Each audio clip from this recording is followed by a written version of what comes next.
같습니다. 저는 사실은 송재현 교수가 이걸 한다 그러길래 다들 안 모이실 거다. 뭐 다들 바쁘시기도 하고 서로 또 뭐 약간 논의가 다르면 좀 껄끄럽기도 하고 그래서 잘 안 모이실 거다 그랬는데 그래도 이렇게 다 열심히 공부하시는 선생님들은 다 모이신다는 걸 제가 알고 이게 되긴 되겠구나 앞으로. 역시 송재현 교수가 한국사 파트가 아니라서 저는 속으로 그래요. 무식하면 용감하다고 우리 송재현 교수는 정말 이 한국사 파트를 잘 몰라서 이런 일을 벌이는구나 그렇게 생각했는데 그래도 이게 저는 이렇게 한 자리에 그 노비나 이런 문제를 활동한 연구하는 선생님들이 다 모이신 것 자체만으로도 상당히 이게 앞으로도 그 좋은 그 계기가 돼서 발전할 수 있으리라 생각을 하고 그런 면에서 상당히 놀랍기도 하고 또 한편으로는 상당히 그 기쁘기도 하고 그렇습니다. 저는 뭐 최근에 저는 주로 저도 뭐 형벌 관련된 자료들을 주로 보면서 작년에 한번 그 상전을 속여먹는 상전을 속이는 노비들에 관한 이야기를 한번 모아가지고 수업을 한번 한 적이 있고 아직 논문으로 발표는 하지 않았는데 조선 후기로 가면 갈수록 이제 상전을 골탕 먹이는 이야기들이 많이 나오고 거기 이제 주인공이 노비들이 많이 나오는데 그때 보면 이제 그런 노비들을 꼭 사회경제사적으로만 분석할 것이 아니고 일종의 문화적인 어떤 그 배경 속에서도 읽을 필요가 있겠다. 그러니까 권선생님 말씀하신 것처럼 그 노비들 중에는 뭐 노예 상태로 있는 사람도 분명히 있고 사회경제사 쪽으로 처지가 또 반면에 자기가 신분 상승을 꾀해갖고 뭐 거의 양관에 비슷한 수준에 이르는 사람도 있고 근데 이게 다 제가 생각하기에는 조선이 추구하고 있는 일종의 그 성리학 사회가 추구하는 전 인민의 군자화죠. 전 인민을 다 군자로 만들겠다고 하는 그런 일종의 기획이 여러 형태로 하층민들까지 이걸 추동시키는데 그게 어떤 방향으로 나타나는지 그게 뭐 재산 증식의 부분부터 시작해서 일종의 문화운동까지 어떤 형식으로 나타나는가 이제 저는 뭐 사회경제사 운동을 하지 않으니까 일종의 문화사 쪽으로 관심이 있어서 이제 자료들을 보고 있는데 확실히 조선 후기로 가면 변화하는 건 분명하고 그런 것들을 어떻게 좀 잘 정리해서 우리가 서술할 수 있을까 또 변동 문제를 서술할 수 있을까 뭐 이런 문제에 대해서 고민을 하고 있었는데 오늘 구체적으로 뭐 어떤 결론이 나진 않겠지만 이런 걸 기반으로 해서 더 좋은 이야기들이 발전적으로 이렇게 나오면 좋을 것 같다 그런 생각을 하고 하여튼 저는 재밌게 듣고 있습니다. 네, 감사합니다. 좋은 말씀 감사드리고요.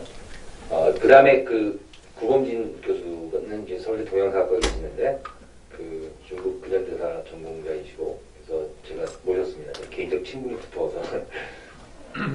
예, 안녕하세요. 저는 서울대 동양사학과에서 명청시대 주로 청나라 공부를 하고 있습니다. 그래서 오늘 논의의 영역 한국사 노비하고 전혀 무관한 공부를 하고 있는데 송재현 선생님이 와서 견문을 넓히라고 강하게 압박을 해서 공부를 하러 왔습니다. 근데 이제 아까 최병전 선생님께서 비교 연구의 중요성을 강조하셨는데 한국사 조선시대 노비를 볼 때 저는 이제 귀동량으로 평상시에 관심을 좀 갖고 있었는데 서양하고의 비교도 중요하지만 제가 공부하고 있는 이제 청나라의 경우에도 노비제가 강하게 있었거든요. 그래서 팔기 청초의 경우를 보면 팔기에 고적에 올라와 있는 인구 중에 절반 이상이 노비입니다. 이제 이걸 아하라고 부르고 또는 한자로 그 집사람 가인이라고도 부르는데 조선의 노비의 존재 형태를 공부를 할 때 중요한 비교 참조 대상이 될 것 같고요. 저는 이제 팔기를 공부를 하고 있기 때문에 거꾸로 오늘 여기서 또 앞으로도 이어질지 모르겠지만 조선의 노비에 관한 연구가 제가 공부하는 데도 큰 도움이 될 것 같아서 뻔뻔하게 아무것도 모르면서 이 자리에 왔습니다. 감사합니다. 우리 마지막으로 송경찬 선생인데 서울대 법대에서 법제사 공부하시고 괜찮아요. 전부 다 박사 이상이면 다 똑같으니까 우리는 말씀 좀 해주셨으면 좋겠습니다. 안녕하십니까. 저는 송경찬입니다. 저는 청중으로 왔는데 말씀을 하라고 하셔가지고 인사를 드리면은 한국 법제사를 공부하고 있고 작년 2015년에 박사학위를 받았습니다. 지도 교수님 옆에 계신 정국식 교수님이시고 저는 이제 오게 된 계기가 노비를 제가 공부를 해서 온 건 아니고 앞으로 이제 노비 관련돼서도 공부를 좀 열심히 해보려고 생각을 하고 있습니다. 그래서 뭐 교수님 말씀하신 것도 듣고 또 제가 그동안 여러 여기 계신 교수님들께서 쓰셨던 책을 열심히 좀 봤었는데 책에서 봤던 내용들도 뭐 말씀을 하신 것 듣고 교문을 넓히기 위해서 이렇게 왔습니다. 개인적으로 이제 앞으로 좀 관심을 가지고 제가 생각하고 있는 주제 중에 하나는 저는 대한제국기 민사재판 이름을 공부를 했었는데 거기 판결문에도 보면은 노비 관련된 소송들이 꽤 있습니다. 모아둔 것들이 있는데 그것들을 좀 앞으로 모아가지고 공부를 좀 해가지고 하려고 하고 오늘 여기 계신 교수님들 말씀 많이 듣고 공부 열심히 해서 하겠습니다. 감사합니다. 네, 감사합니다. 지금 여러 좋은 말씀 해주셨고 우리가 이제 본격적인 토론에 앞서서 점심 시간을 가질 텐데요. 저희가 이제 죄송합니다. 이동철 선생님, 그 뒤에 계신 이동철 선생님은 이제 중국 철학 전공자이신데 중간에 들어오셔서 제가 안 보였어요. 안경. 죄송합니다. 이동철 선생님. 예, 저는 용인대 중국학과 있고 이름 그대로 이것이 동양철학이라서 동양철학을 전공하는데 요새는 철학은 잘 안 하고 철학에서는 양생법하고 양생술과 개운법을 연구하고 실은 이제 고전을 연구를 하고 있습니다. 동아시아 고전학이라고 하는 것을 관심을 갖고 있고 고전과 미래라고 하는 연구소 요새 다시 계산해 보니까 책이 65,000쯤 된 것 같아요. 그런데 제가 이제 오늘 이 주제를 보고 관심을 가진 이유는 뭐냐면 고전이라고 하는 게 이제 사회 속에서 나오지 않습니까? 사회 속에서 산출이 되고 읽혀지고 하는데 미소구치 유저 방법으로서 중국에선가 동일한 철학이라든지 명제라도 사회에 따라 시대에 따라서 다르다.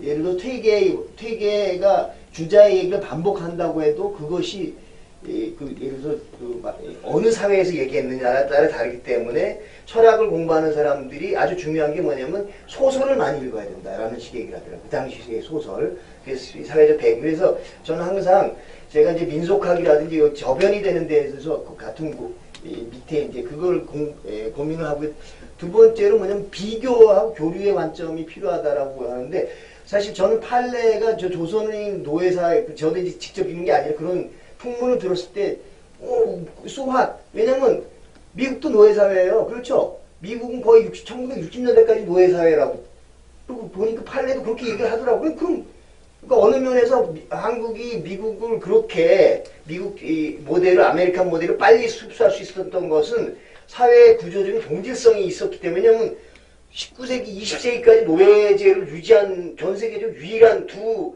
지역이 조선하고 미국이라고 해요. 그리고 또 제가 이제 책이 65,000권 있다 보니까 혹시 여기에 노예 12년이라는 영화 몇 년 전에 히트친 영화 있었죠. 2013년에. 그게 솔로몬 노섭이라는 사람이 노예로 이제 그 상인들에게 끌려가가지고 북부의 자유주의에 있다 끌려가가지고 노예로 있다가 자기가 노예가 아니라는 게 증명이 돼서 다시 돌아갑니다. 근데 그게 회고록을 썼어요. 그래서 우리나라에 소개할 때는 노예가 쓴 회고록 아주 되게 귀한 기록이라고 했는데 제가 이렇게 모으다 보면 미국의 경우 미국의 아메리칸 노예 있을 때 되게 독특한 게 뭐냐면 노예들이 쓴 기록들이 많이 남아있어요. 책들이. 여자도 썼고 예를 들어 시그네이션 이런 게 저는 거의 아마 제가 노예가 쓴 기록 같은 거는 다 갖고 있을 겁니다. 이렇게 어려운 책들은 아니고 문고판으로 다 나오는데 그래서 아마 한국 사회에서 노예를 공부하시는 분들이 미국의 경우는 노예들이 직접 자기 회고록이라든지 회상록을 쓴 것이 한 거의 5종 정도까지인가 상당히 자세하게 쓴 것들이 있기 때문에 그러한 것을 본다면 좀 더 구체적으로 접할 수 있지 않을까라는 생각이 있고요. 노섭 같은 건 별로 도움이 안 되는 게 자유인일다 끌려갔기 때문에 그렇고 노예로 태어나서 노예로 살던 사람들이 쓴 그 기록이 남아 있습니다. 제가 오늘 갖고 왔어야 되는데 시간이 없어서 못 가져왔거든요. 근데 그다음에 궁금한 건 만약에 조선시대에 그러면 노예층에 있는 사람들이 실질적으로 자기 입장에서 쓴 글들이 있느냐라든지 이런 것들을 작품을 한번 고민을 갖고 발굴할 필요가 있고 그런 것이 비교하는 것도 고전하게 흥미로운 테마가 될 것 같다라고 생각해서 여기 와봤습니다. 네. 대단히 감사합니다. 저는 이제 99년도에 유학을 가서 처음 자리를 잡은 게 테네시 대학에서 저한테 세계사를 맡겨서 세계사를 가르치면서 역사 공부를 본격적으로 시작했던 생각이 듭니다. 그러면서 이제 거기 있는 많은 제 그 동료들이랑 얘기를 하는 과정에서 이 사람들은 뭐라고 얘기를 하냐면 자기들이 1960년대 처음에 갔을 때 미국 노예제에 대해서 별로 교과서에서 배운 게 거의 없었대요. 그러니까 19세기 이전 노예제에 대해서는 한마디 언급도 없었습니다. 미국 교과서에서.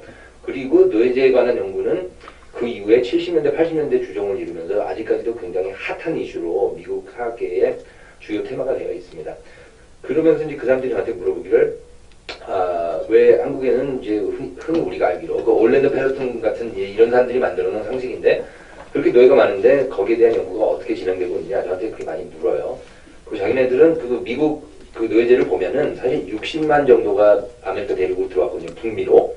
그리고 나머지 대부분은 브라질에 갔습니다. 그러니까 600만이 넘는 사람들이죠. 그리고 이제 하이티나 쿠바 같은데 한 6, 70만 되고 미국에서 1806년에 이후부터는 노예 수입이 금지됐기 때문에 그 이후의 노예제는 이 사람들이 이제 노예들을 잘 보살펴서 수를 불리려는 방향으로 갔다는 거죠. 그래가지고 마르크 피러스 같은 사람이 이제 한국 노예제랑 미국 노예제를 비교를 하면서 굉장히 유사성을 강조를 하고 한국 학자들이 가지고 있는 멘탈리티를 조목조목 분석을 합니다. 이 사람들이 메시지를 해댔는데 사실 우리가 소름이 끼칠 정도로 무서워요. 그러니까 이 사람들이 얘기하는 거는 왜 너희들은 너희 그 역사에 있었던 그 노예제에 대해서 눈을 감느냐. 좀 더 우리처럼 본격적으로 탐구를 해라. 우리는 불과 60만을 가지고 이렇게 연구를 많이 하고 있는데 너희들은 왜 안 하느냐.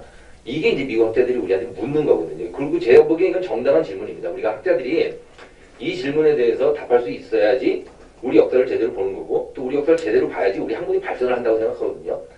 그래서 제가 이제 이 학회를 오르가나이즈 하게 된 거고 그리고 이제 제가 생각하기에 가장 중요한 질문 3개가 있습니다.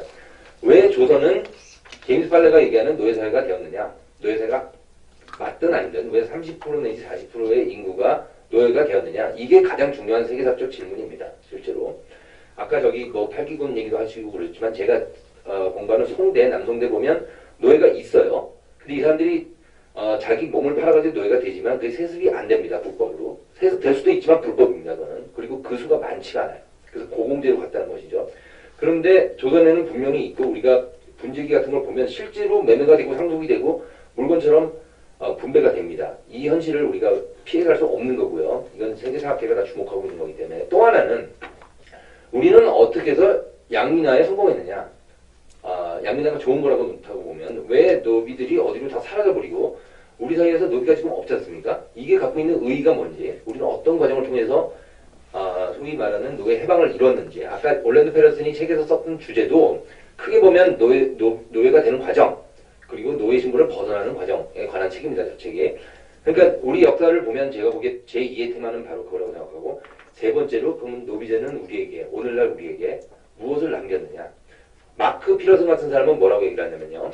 우리가 노예제를 그렇게 아주 심하게 겪었기 때문에 그 사회에 잠재되어 있던 불평등이 막시즘이 한국에 왔을 때 굉장히 큰 호소력을 갖도록 만들었고 그 때문에 북한이라는 어떤 그 공산주의 사회가 만들어지는데 노예제가 결정적인 영향을 끼쳤다. 이런 식의 자기 직관을 제시하고 있습니다. 그러니까 이 사람은 이제 브리거맨 영